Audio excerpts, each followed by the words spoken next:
দুপুরবেলা আমরা সবাই মিলে ভোগ প্রসাদ পেয়ে গেছিলাম। তারপরে চলে এসেছিলাম সিনেমা হলের সামনে।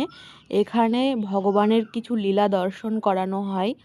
তো আমরা চারজনা মিলে এসে আগে কেটে নিয়েছিলাম টিকিট। ওখানে 40 টাকা করে টিকিট নিয়েছিল এক একজনের।